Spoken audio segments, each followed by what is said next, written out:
Three things will never allow a Muslim's heart to be corrupted: sincerity in deeds for Allah, advising the leaders of the Muslims, and staying with their community, with the congregation, with the jama'ah, for the supplication of the community, of the congregation, encompasses those behind them.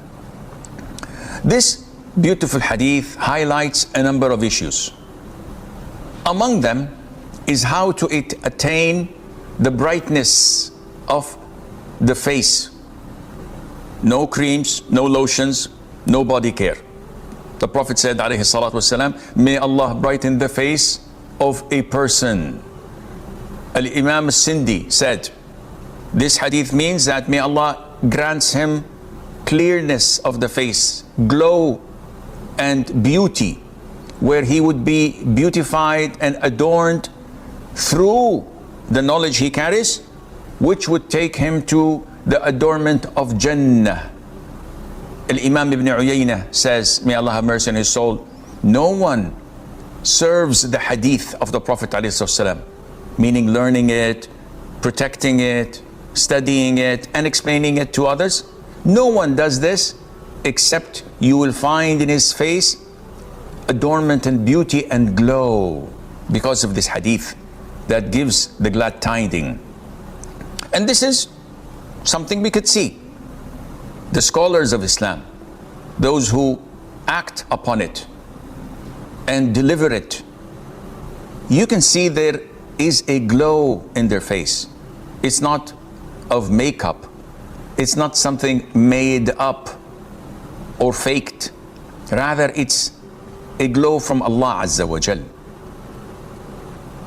The Prophet says, alayhi salatu wasalam, may Allah brighten the face of a person who hears my words, understands them, memorizes them, and conveys them to others.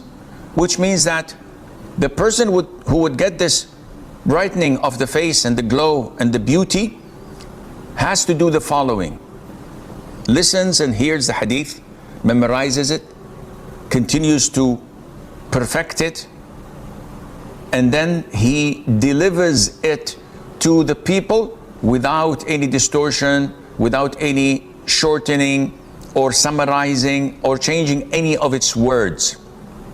Such a person, the Prophet had made dua for, so that his face would be enlightened, it would be beautified, adorned, and that would lead into his chest to be expanded and his moral conduct to be perfected, and that he would be a person with content.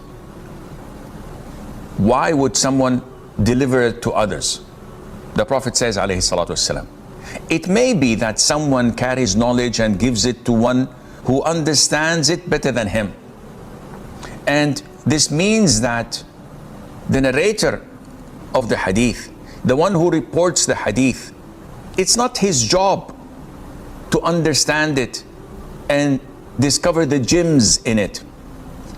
Al-Imam Al-Mubarakfuri says, maybe the one who carries the knowledge might not be a knowledgeable person, in the sense that he's not a juror, he's not someone who deals with fiqh, yet he memorizes it and delivers it to someone who can find its jewels, and then he would be rewarded for carrying it to someone who understands it better than him. Al-Imam Al-Manawi says, in this hadith, it is clear that it's not a condition to understand what you report.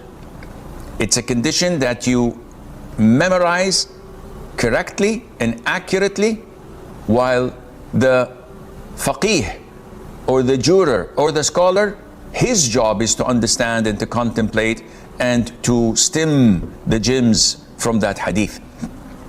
Al-Imam Al-Khattabi says, from this hadith we learn that it is not permissible, it is abhorred, it is makruh to summarize and shorten the hadith, so for someone who is not knowledgeable in fiqh.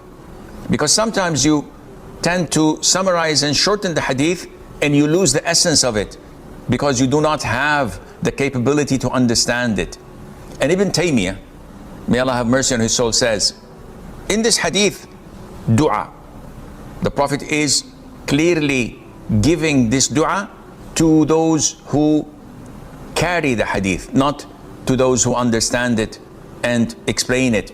And you can just think how much knowledge those who understand it and explain it, and how much reward they would get if only the transporters are getting this dua. Then what about those who explain and understand? Definitely they are more rewarded.